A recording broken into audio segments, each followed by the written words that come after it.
महाराज परीक्षित के मन में एक विचार आया। वेद व्यास जी से कहा,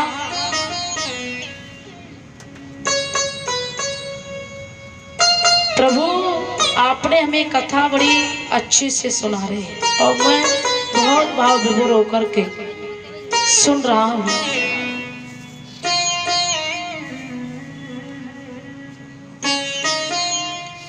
मगर श्रोतागण और भी बैठे हुए थे, तो उन्होंने कहा, महाराज एक बात हमें बताएं, मनुष्य का धर्म क्या है? बोलो राधे राधे। मनुष्य का धर्म क्या है? मनुष्य को क्या करना चाहिए? वेद व्यास जी बोले, मनुष्य का धर्म पूछ रहे हो? मनुष्य का धर्म क्या है जानना चाह रहे हो? तो ऋषियों ने कहा, जो भी थे श्रोता सबके सवाल का जवाब दे रहे हैं आज वेद व्यास जी। ये बताइए, क्या तीर्थ यात्रा करना परम कर्तव्य, परम धर्म है? वेद व्यास जी कहने लगे, नहीं। क्या ग्रस्त में रह रहे हैं इनका लालन पालन करना धर्म है? बोले नहीं। फिर क्या पूजा पाठ करना धर्म है? क्या माला लेके बैठ जाओ धर्म है? वेद व्यास जी साफ साफ कहने लगे, नहीं। तो ऋषियों ने कहा, फिर धर्म क्या है? तब उन्होंने बड़ी अच्छी बात कही है वेद व्यास जी ने। श्रूयताम धर्म सर्वस्वं श्रुत्वा चैवावधार्यताम्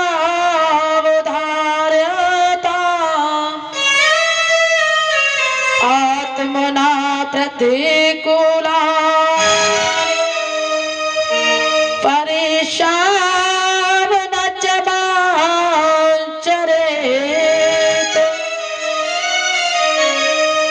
क्या कहा वेद व्यास जी ने? बड़ी सुंदर बात कही है। जो अपने लिए बात अच्छी ना लगे, जो अपने लिए बात अच्छी ना लगे, बुरी लगे तो समझो, जो खुद बर्दाश्त नहीं कर सकते हैं तो सामने वालों से मेरा बोलने का कोई अधिकार नहीं है। यही हमारा परम धर्म है। धर्म की परिभाषा है। हमारा धर्म क्या है? जो हमें अपने लिए, किसी को हमसे कोई बुरा भला कहे तो क्या हम बर्दाश्त करेंगे? नहीं करेंगे। तो फिर क्या हमारा यही धर्म है? नहीं। इसका परम धन है। यही चढ़ाओ, ऊपर रख दो आराम से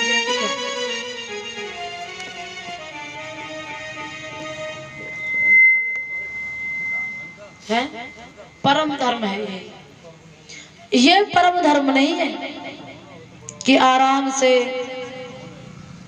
हम आराम से बैठ रहे और सामने वाले को गाली दें। जब हमें अपने लिए थप्पड़ पसंद नहीं है तो हमारा भी परम कर्तव्य कि हम सामने वाले को थप्पड़ न मारें। इस संसार में बुरा भला न कहें। आपने एक गाना सुना होगा, फिल्मी गाना है। हर गाने के अलग अलग अर्थ हुआ करते हैं। ज्यादा नहीं बोलेंगे, एक बोल गाएंगे और आप उस गाने से शिक्षा प्राप्त करेंगे। समझदार लोग हैं, समझेंगे तो समझने के लिए परीक्षित महाराज इशारा ही काफी। आज वेद व्यास जी कह रहे हैं कि परम धर्म है। तुमने हमें सवाल किया कि मनुष्य का धर्म क्या है, तो मनुष्य का धर्म आप इस गाना के माध्यम से अपने जीवन में उतारें। और नहीं चाहिए दिल दुखाना किसी का,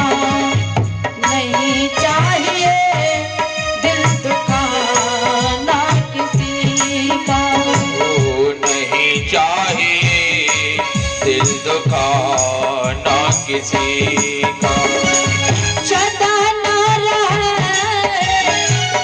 सदा ना रहेगा जमाना किसी का। नहीं चाहिए दिल दुखाना किसी का।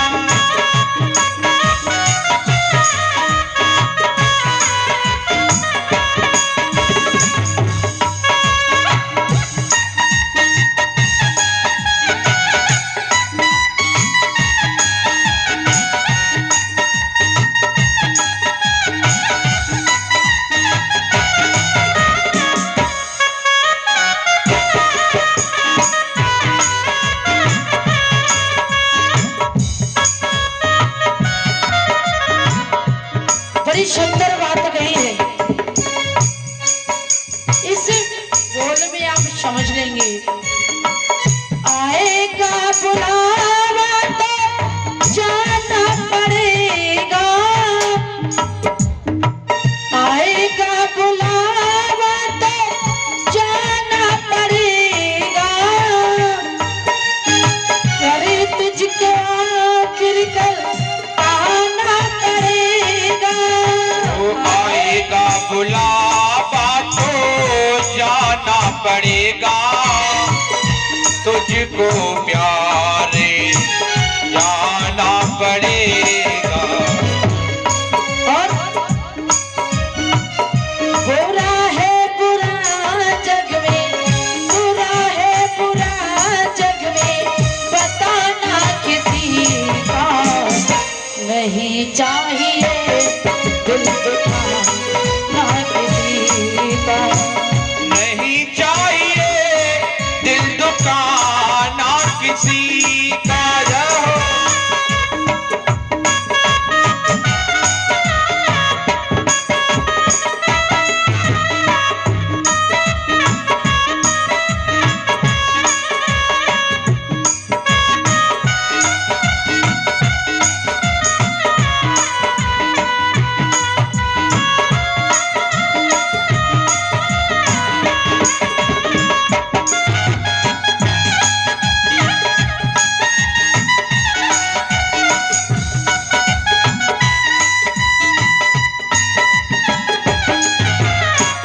नहीं चाहिए दिल दुखाना किसी का।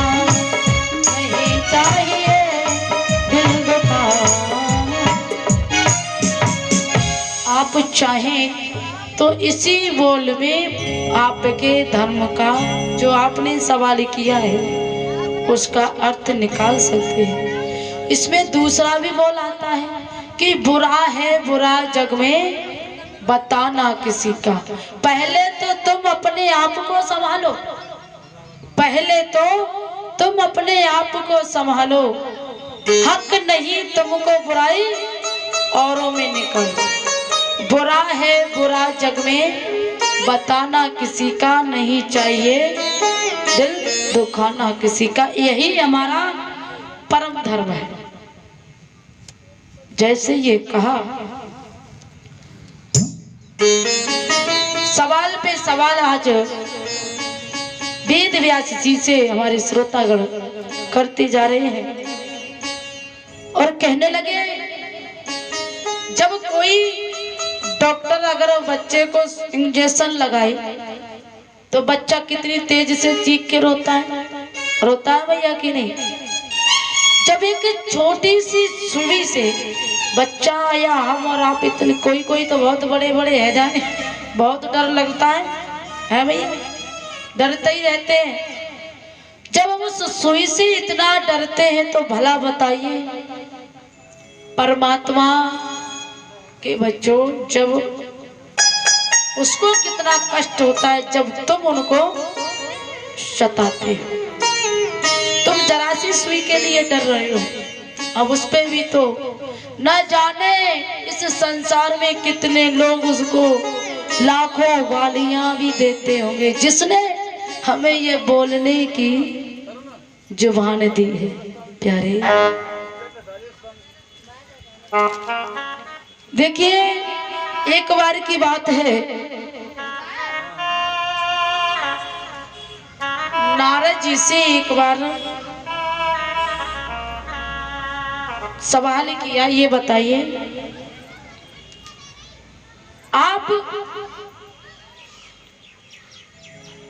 एक व्यक्ति था बहुत उसके पुराने संस्कार बेकार थे, पुण्य पाप किए, और वही व्यक्ति उनके सामने आया, नारद जी को प्रणाम करने लगा।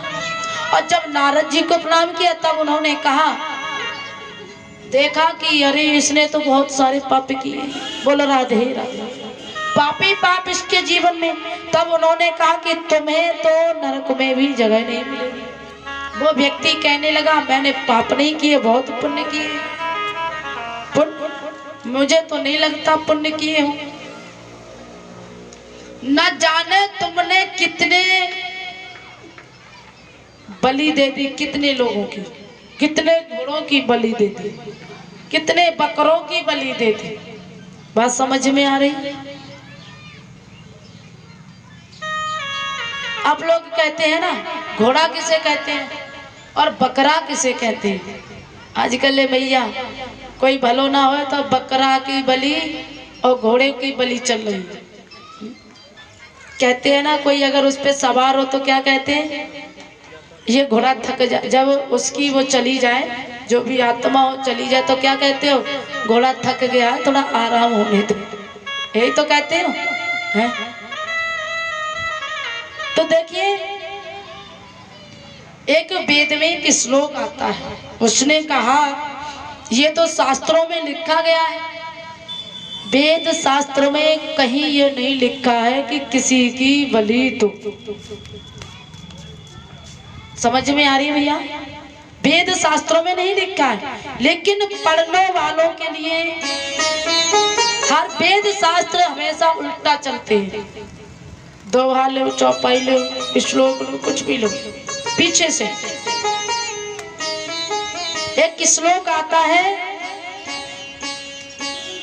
प्रसून आलभेत, पशुओं का आलभेत करना। तो नारद जी ने कहा, क्या कहा, राधे राधे, क्या कहा, पशुन आलभेत अर्थात पशुओं को मारना। नारद जी कहने लगे, अच्छा मारना लिखा होता है। अगर आलभेत यहाँ पर दर्शाया जा रहा है, आप आलभेत को मारना समझ रहे हैं, और बकरा को आलभेत का अर्थ माना जाता है छूना।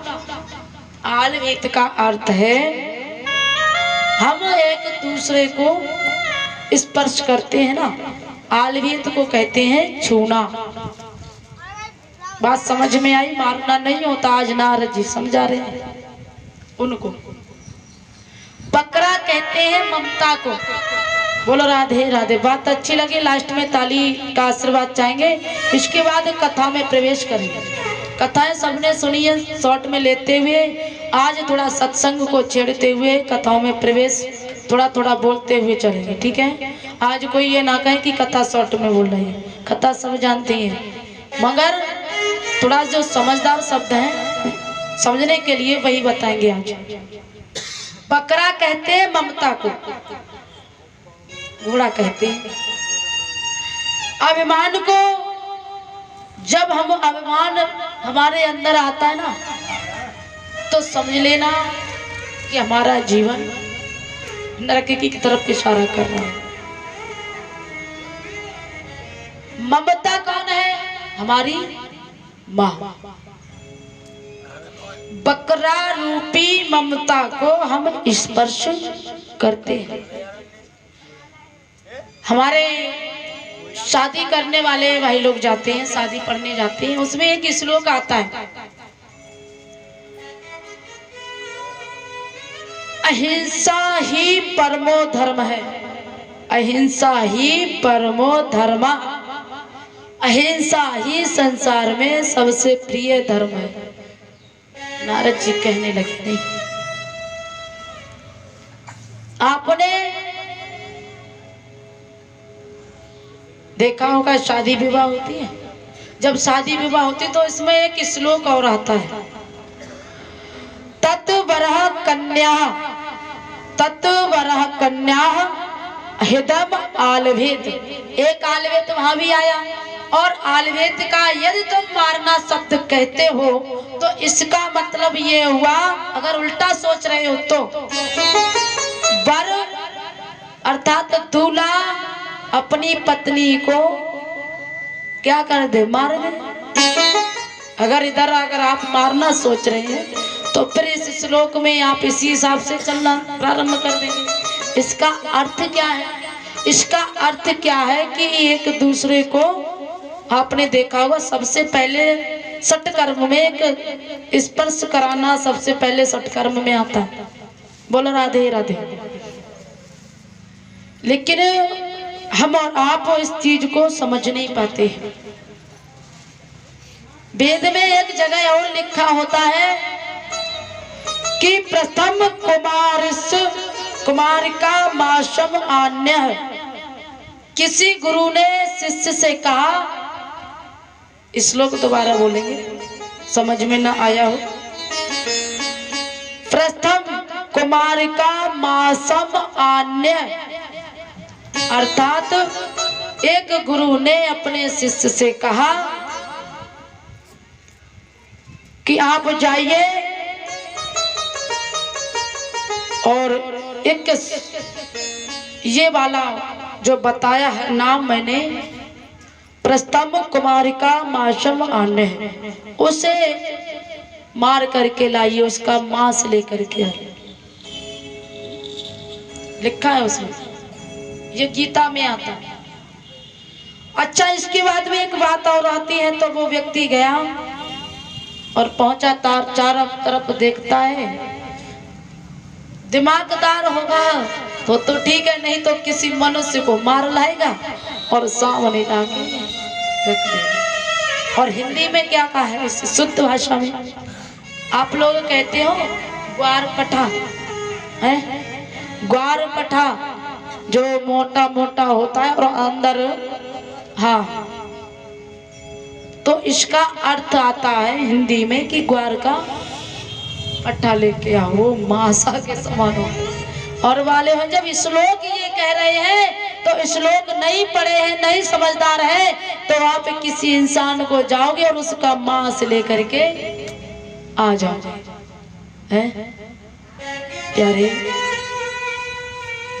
इसलिए हम और आप अगर कुछ जानना ही चाह रहे हैं तो कुछ ऐसा जाने जिससे हमारा जीवन अच्छे से व्यतीत हो सके। एक बात और आती है, ये थोड़ा सा आख्यान है, थोड़ा सा समझेंगे, हो सकता हमसे ज्ञानवान बैठे हो, भूल हो तो क्षमा करना। पुरंजन आख्यान लेकर के चले हैं। नारद जी कहते हैं एक पुरंजन नाम का एक राजा था। पुरंजन नाम का एक राजा था। पुरंजन के सखा का नाम जो था अवज्ञात। एक बार की बात है, न ज्ञातम यह स अविज्ञाता, जो किसी के द्वारा जाना नहीं जा सकता वह अविज्ञात है। जो किसी के द्वारा जाना नहीं जा सकता वह अविज्ञात है।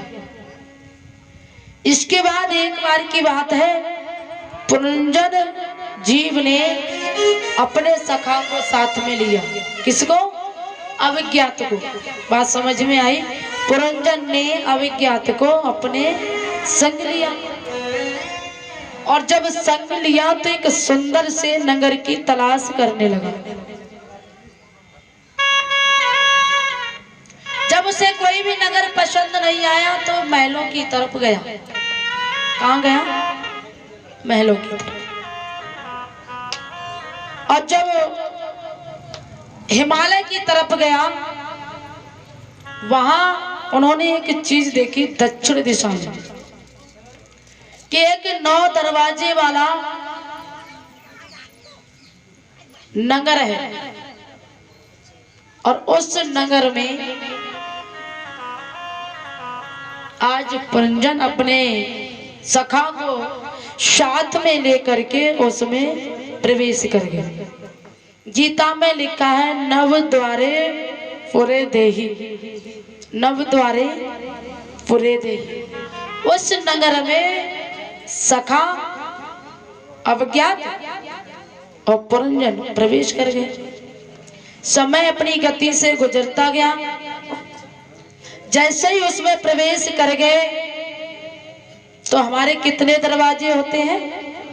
9।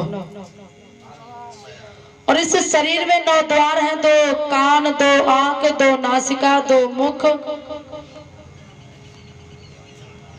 इत्यादि, और भी नाम आती इस जिह्वा से नहीं बोले जा सकते, है ना।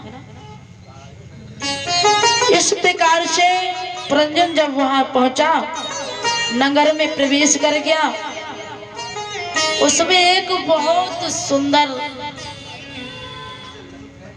स्त्री नजर आई।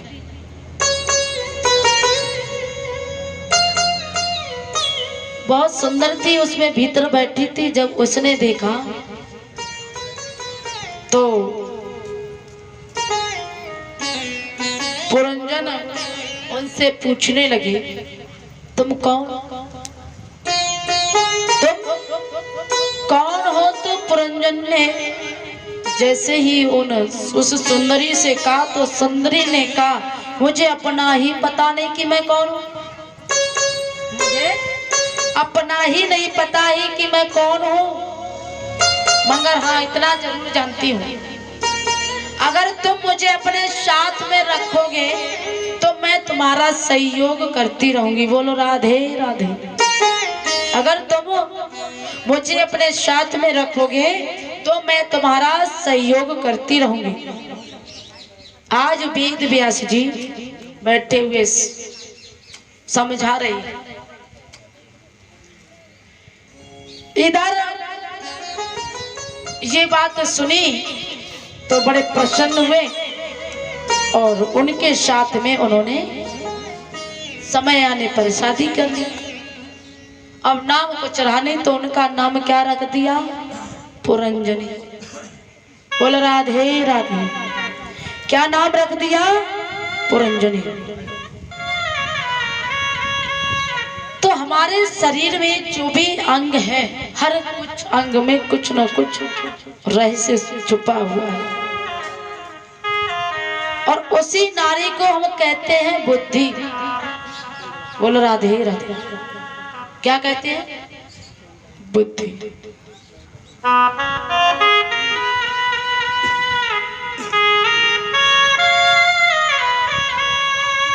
और ये बुद्धि हमारे शरीर की स्वामिनी है। बोलो राधे राधे। बुद्धि कौन है? स्वामिनी। किसकी? हमारी। बुद्धि हमारी स्वामिनी है। 5 कर्मेंद्रियां, 5 ज्ञानेंद्रियां, 11वां मन, 12वीं बुद्धि, 13वीं आत्मा, और 14वां जो रत्न है वो है परमात्मा। बोलिए वृंदावनी बिहारी लाल की। राधे राम।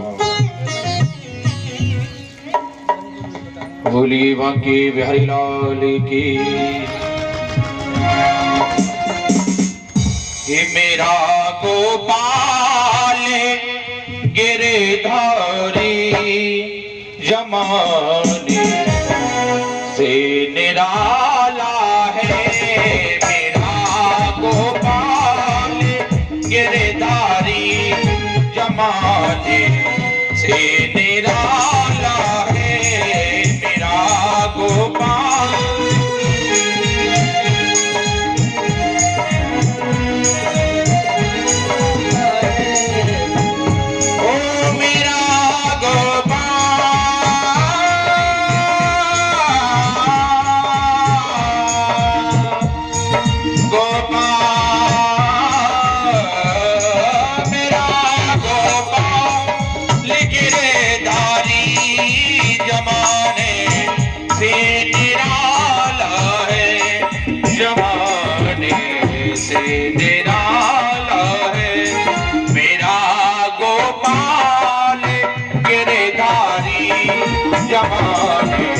से निराला है।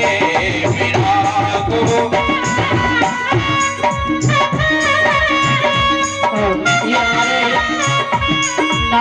मैया जी पगड़ी पहना करके सम्मान करते हैं और देखने में लग रहे हैं शायद भगवान की चर्चा करने वाले हैं। लक्ष्मी मैया से कामना करते हैं ऐसे ही भगवान की चर्चा करते रहें और दूसरों का सम्मान करें, और जब सम्मान करेंगे तो हमें भी सम्मान मिलेगा। साथ में हमारे सभी साथियों का कभी सपनों में आते हैं, कभी रूप